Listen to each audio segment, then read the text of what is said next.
channel saya Nani TV. Oke, pada malam hari ini kita akan membahas sebuah topik yang tentunya sedikit menarik ya, tentang dinamika pasar saat ini.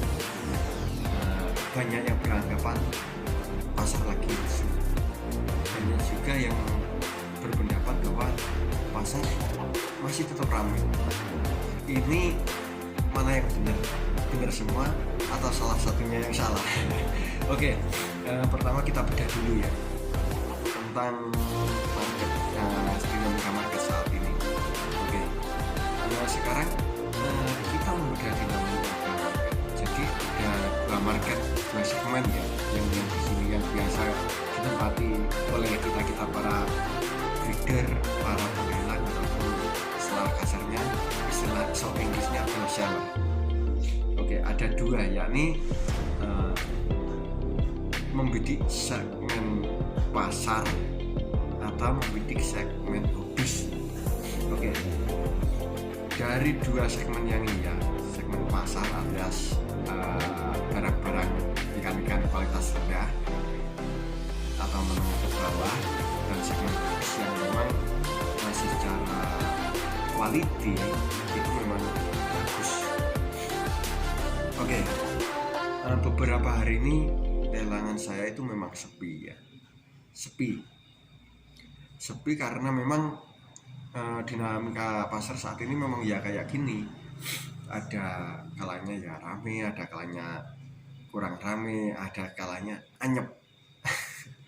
Oke, yang pertama kita tentunya akan membahas istilahnya apa ya, dengan dinamika pasar yang seperti saat ini, tentunya kita akan menggunakan berbagai macam metode untuk menarik perhatian market. Istilah kasarnya tips and trick.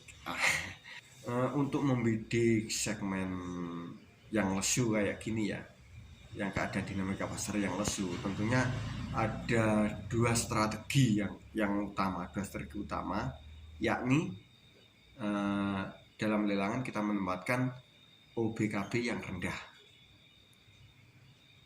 Oke, kita bahas OBKB rendah. Nah, misal kata biasa kita setting OB-nya di kisaran 100k, terus kemudian kita KB 25k.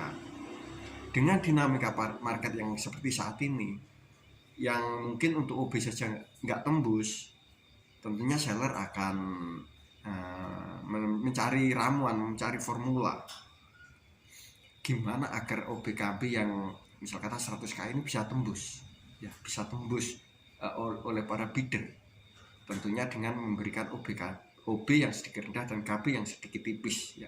Misal kata biasanya kalau normalnya itu di OB 100 kita kasih ke 80, biasa KB 25 kita kasih ke 20, ujung-ujungnya tetap temunya dengan OBKB yang rendah. Dengan dinamika market yang seperti saat ini saya rasa lebih cocok ya. Misal kata kita OB 100 KB 25, ntar paling tembusnya 100, 125 atau 150. Ketika kita OBKB rendah, market tetap mempunyai penilaiannya tersendiri, tetap juga akan tembus dalam rank harga tersebut ya, 100, 125, 120 atau bahkan 150, 160 gitulah. Nah, itu soal OBKB ya, karena OBKB rendah itu terus terang mempunyai daya tarik tersendiri. Oke, kalau OBKB nggak tembus kalau tetap di OBKB rendah tapi tetap nggak tembus, strategi apa yang akan dipakai? Kita main palu gada. Ya, kita main dengan volume ikan. Biasa kita istilahnya kita isi OB 100, kita isi 5 ikan, kita kasih value lebih, yakni kita isi 6 ekor ikan ya, misal kata gitu. Biasa kita isi 10 ikan, kita isi 15 ikan dengan OBKB yang sama, ujung-ujungnya tetap yakni tembusnya sama saja.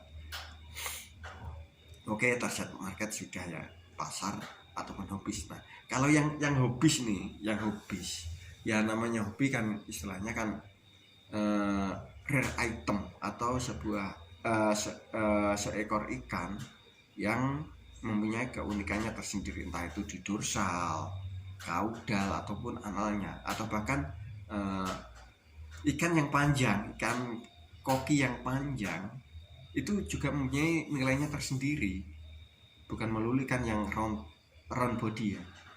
Tapi untuk saat ini memang yang sedang diburu oleh hobis itu adalah yang round body. Nah, itu uniknya ya. Jadi pasar hobis itu nggak melulu ikan harus bulat, harus gini, enggak. Para kolektor itu mempunyai cita rasanya tersendiri. Terus gini, selain itu Cak, selain itu kuncinya adalah bukan melulu what you have, apa yang kamu punya ya, bukan melulu tentang itu, tapi lebih kepada what you give ya, what you're unique. Nah, opo istilah kok pakai bahasa caper, bahasa Inggris barang so yes. Jadi gini, oke, kita bicara tentang what you have, ikan apa yang kamu punya ya. Jadi bukan melulu tentang ikan apa yang kamu punya. Kalau jenengan berpikiran begitu, itu bisa terindikasi ataupun bisa juga salah kaprah. Soalnya kenapa? Saya ini ikannya ikan gedok semua, ikan kualitas yang maga. Mau dikasih ke pasar itu kualitasnya di atas pasar, mau dimasukkan ke segmen hobis itu belum mampu ya, belum masuk. Jadi di sini membutuhkan formula strategi yang jitu. Oke, sekarang what you have. Misal kata si A, seller A punya ikan PW round body. Oke, itu memang yang digandrungi saat ini. Tapi ketika menyangkut tentang what you give, what you're unique. Nah, ini nih kadang market itu juga berpikiran begitu, juga apa ya istilahnya, menimbang faktor itu. Oke.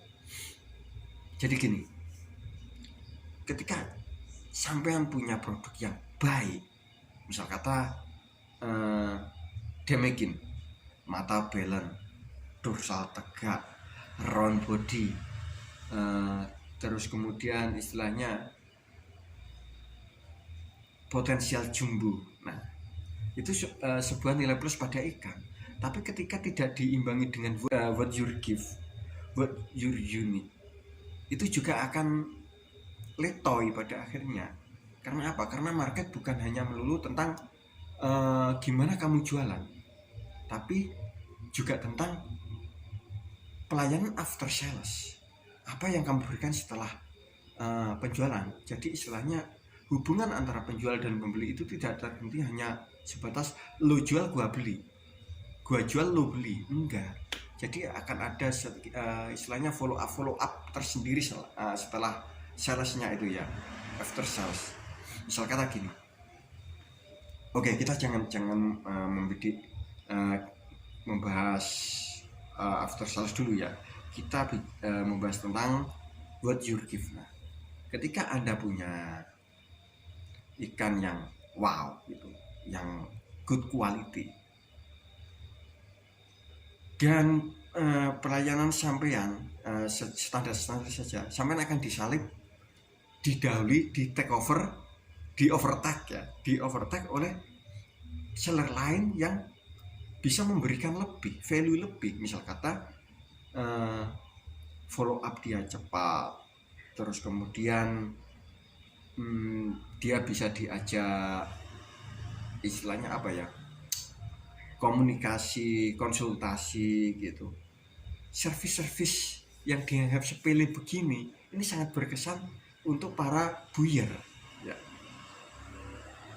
Jadi harus digaris bawah ya, service yang kecil kayak gini, yang sepele kayak gini, ini justru sangat berpengaruh kepada mindset si buyer. Oh, beli di sana bener ikannya bagus-bagus, tapi kok nggak ada istilahnya apa ya, follow up lainnya. Misal kata kita mau konsultasi kok nggak pakai dilayani, otomatis ada itu merupakan satu apa ya, satu faktor minus untuk si seller yang seperti yang tadi, seller yang mempunyai produk good quality.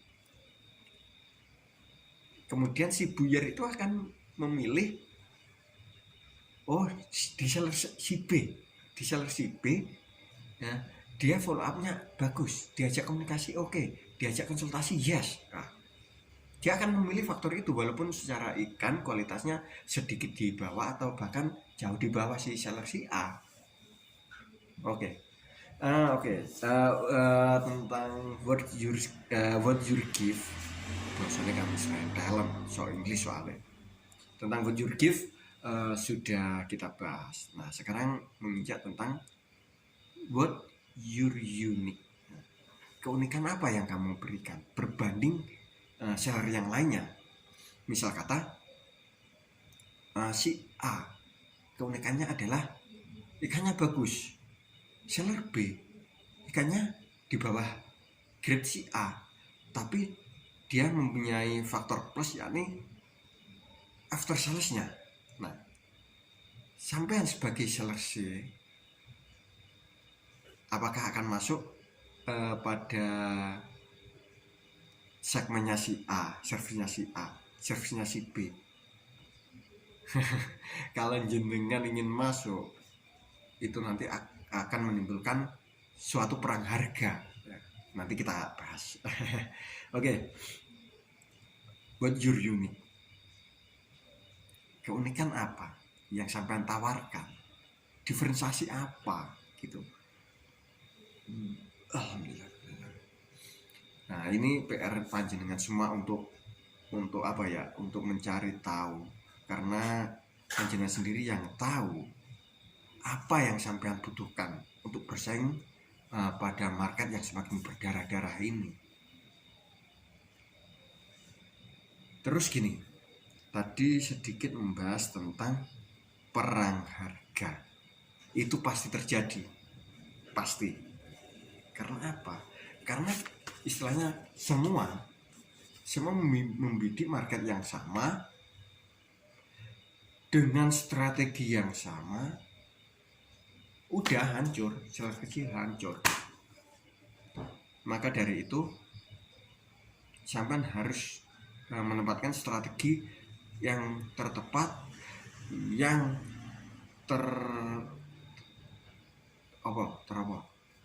lali aku, yang tertepat, yang terbagus, yang terbaik untuk panjenengan terapkan. Karena strategi marketing itu mengikuti dinamika pasar. Strategi A bagus untuk seller A, bukan tentu seller B, apalagi seller C. Jadi ini tugas panjenengan semua untuk menghindari perang harga. Ya. Salam Mongkoki Tim, maju terus perkokian Indonesia.